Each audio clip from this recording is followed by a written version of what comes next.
But before we do any of that, I wanted to say it's my honor, my pleasure to introduce y'all to this brother real quick. So before there was a Jay-Z, a Kanye, before there was a Cash Money, before they ever bust a nut, I'm the big nut.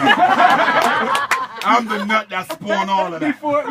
Before there was a Run DMC, before there was an Africa Bambaataa, I'm the nut. I'm the big nut. I'm the Big Bang. The founder. I'm the Big Bang. DJ Kool Herc. Please give him a big round of applause. All right. So I wanted you to come and just say a quick word. We're gonna get them in the booth and do some recording, and I'm hoping you're gonna do a drop for my mixtape because I want to get Breon, give me a call, man. We're working on the album. Let's get it done. We got all of that. All of that. So I met Herc. Harry Belafonte put Herc into Beat Street. Yes, he did. Had him play himself. The only person in Beat Street playing himself. That's right. And Belafonte executive produced my show lyrics from Lockdown. Hold on. You know, who's 30 in here? 30 plus. Yeah, all right, there we go. 30 plus. So, all my spawns right here. So I gotta shout out Cindy Campbell, Herc's sister, who's the first lady of hip hop. That's right. So you now have the first lady and the founder. She'll be joining us at some point, but they were in the audience at the show last year, and I have a line in the show where I said, back in the day we was crushing crews like army ants on the Kool Herc speakers, and he was like, oh. And at the end of the show he was like, thanks for the shout. I was like, Herc. Yeah. And if somebody was like, who? I was like, yo, before there was even a Grandmaster Flash or Africa Bambaataa, and somebody goes, Bam is right here. I was like, Bam. Shining on my time. So they came on stage with me, and it was better than winning the Grammy. You know what I'm saying? I gotta say, because I had never won one, Charles. So for me in that moment, that's what it felt like. Like being at the Grammy. So I felt the same way too in the presence of a legend, Harry Belafonte, which I never tried to say, remember me. So when you said it was like, see, you that guy. And from that, I can tell you, seeing him after a couple of times at the Email bookstore, signing the book, he said, Herc, you earned the right to call me Harry. I'm like, whoa. Still got to call him Mr. Belafonte. But it's nice to know, you know what I mean, that he, came to the neighborhood and saw something and brought it to Hollywood.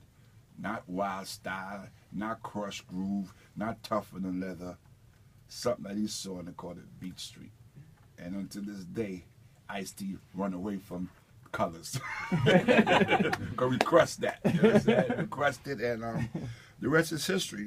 As I look at it, we didn't know we was going to do that. All I can tell you, coming up, hearing things, how can we reach the kids? How can we reach the kids? And I was born in Jamaica. So I was hearing music coming from the States of my mother, and my father worked he was a mechanic at Kingston Wharf Garage, a top mechanic there, and he was getting records from off the boats, like Bing Crosby, White Christmas. I had that, so I know that record all there.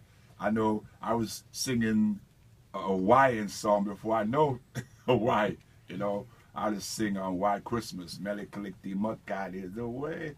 I know all of that. So James Reeves and you call Nat King Cole, I was getting all that stuff in my ears, along with Jamaican music before Bob Marley. It was about ska music then. There was no reggae. And the dance from England was Bossa Nova. And Millie Small before the Beatles. It was My Boy Lollipop. My good. I know about that. And Mary McKeever. Pata Pata sound. That's how we know about South Africa. I didn't know. And then Emperor Haile Selassie came to Jamaica.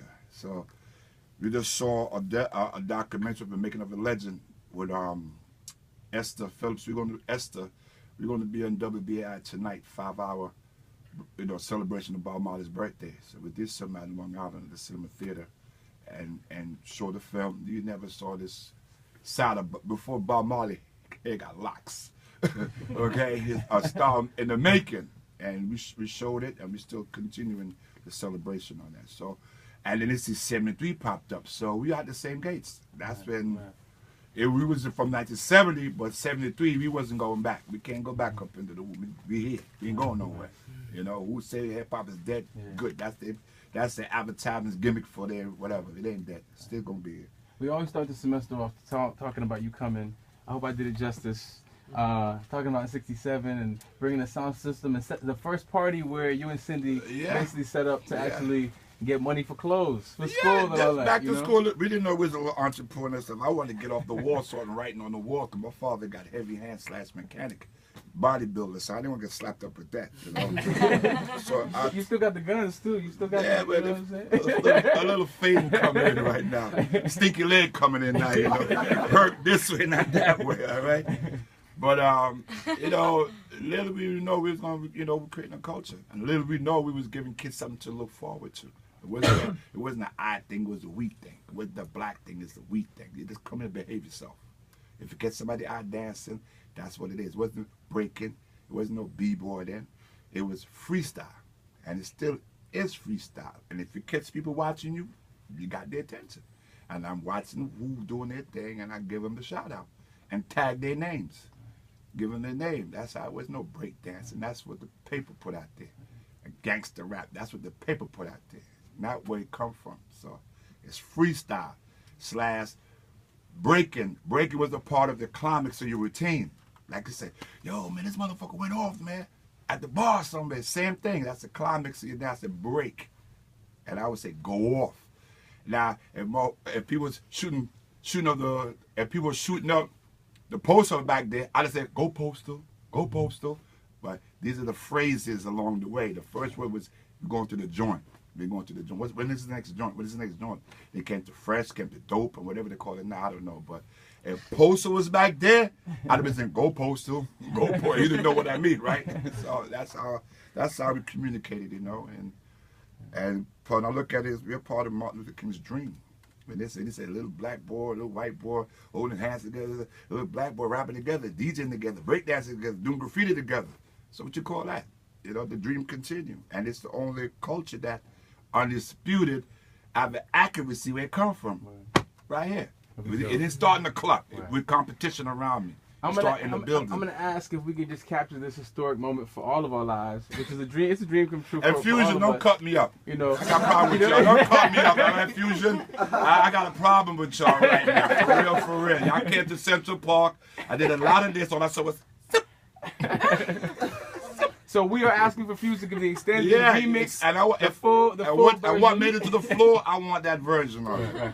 Your birthday is. It's April. So we're gonna declare. 16th. We're gonna declare Hip April Hop's 16th. birthday. Hip Hop birthday. Hip Hop's birthday. Let's say National Hip Hop Birthday. That's right. April 16th. We know we got the birthplace, but this is my born day. Is Hip Hop's month, so that's how we're doing it. So we're gonna go to the booth and ask you to give us a quick drop. If you just a shout out. What up? What up? You know. I got you. Can we give him a big round of applause? So we're gonna do Herc, and then we'll have folks come in according to the list, and you have the list because you're beatboxing for folks. So.